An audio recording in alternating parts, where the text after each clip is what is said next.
Kuya Don TV.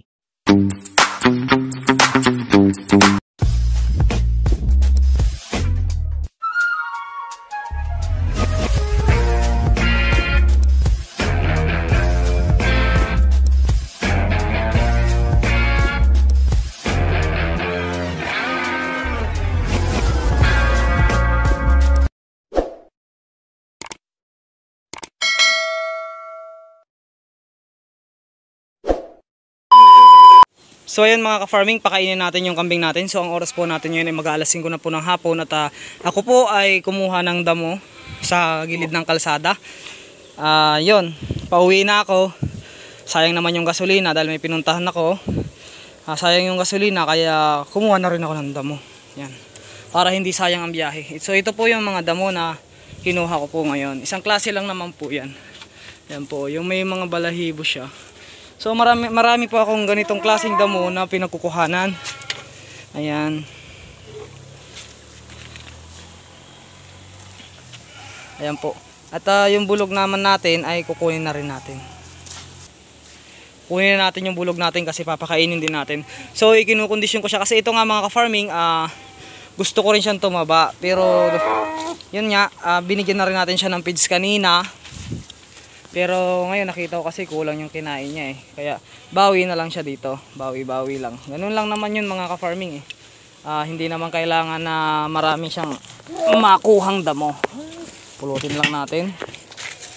Isaayos natin yung pagkain niya para hindi mapaglaruan. Eka nga. Yan. So gustong gusto niya yung damo na kinuha natin. Yun nga, dahil sa pinagpastolan ko rin kasi mga ka-farming is konti lang yung damo. Pero dahil nga gusto ko siyang ipinapastol kasi nga para hindi rin siya ma-stress dito.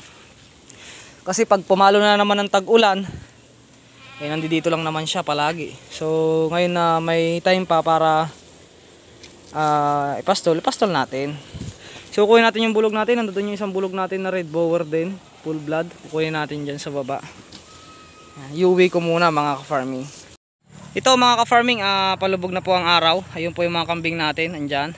At meron pa doon. Yan. Ito, iuwi na muna natin itong ating bulugan. So napakabait nito mga ka-farming, tignan nyo. Hindi niya ako inaaway. Uwi lang tayo. At samahan natin to umuwi. Kasi may pagkain naman na siya kahit. Kasi ito mga ka-farming, wala naman siyang gaano kasing nakakain na damo dito. At alam nyo naman pag mga ganitong ay! Ba't kayo inubo anak? Let's go, halika na rito. Nakarinig ka na naman ng katulad mong kambing. Let's go. Takot siya dito sa tubig. Takot siya sa tubig. Pero masasanay din yan. Oh, kanina takot ka.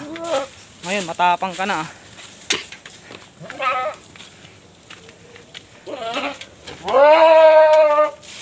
Huwag kayo mag-away. Huwag kayo mag-away. Yung ating bulugan. So pakainin muna natin siya dito bago natin siya ilagay dun sa talagang pakainan niya. Pakainin muna natin siya ng damo. Tingnan nyo isa oh, kung gaano kabugok talaga oh. Tingnan nyo. Walang ginagawang matino. Sabi ko nga, tsatsagaan ko lang to eh. Kasi ito nanunuwag talaga to eh. Yan, nanunuwag talaga yan. Yan, kumain ka lang dyan. Huwag mong pansinin yan. Ayusin muna natin to mga ka-farming dahil ginigiba nyo. So yun mga ka-farming, dalawa lang yung muna yung inuwi natin. Yan. 7 months old pa lang yung brewer natin yan. So malalaki pa to. Kumain ka na ng damo. Yan. Yan, sobrang agresibo nun. Kaya nananakit ng tao. Sobrang agresibo. Ito naman ano lang, behave lang. Yan. Gustong gusto niya puno ng saging oh.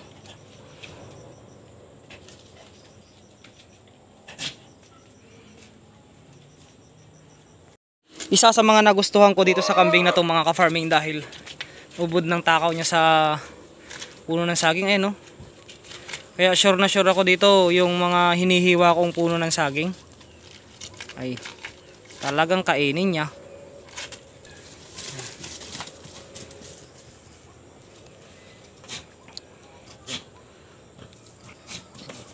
Nagpausok na rin tayo ng karton.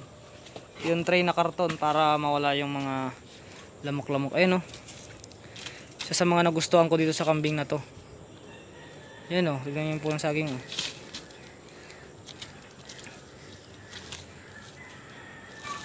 Bukas pag-ihiwa ko siya ng puno ng saging, ayun oh. Nakita niyo walang patawad.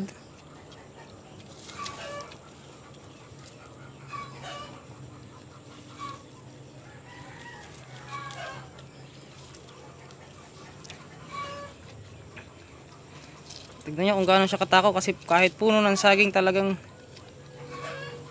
kinakain niya. Oh.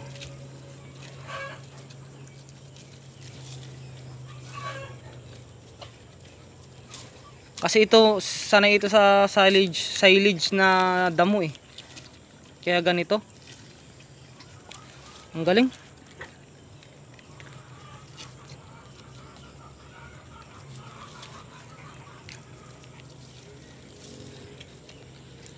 Gustong gusto niya oh.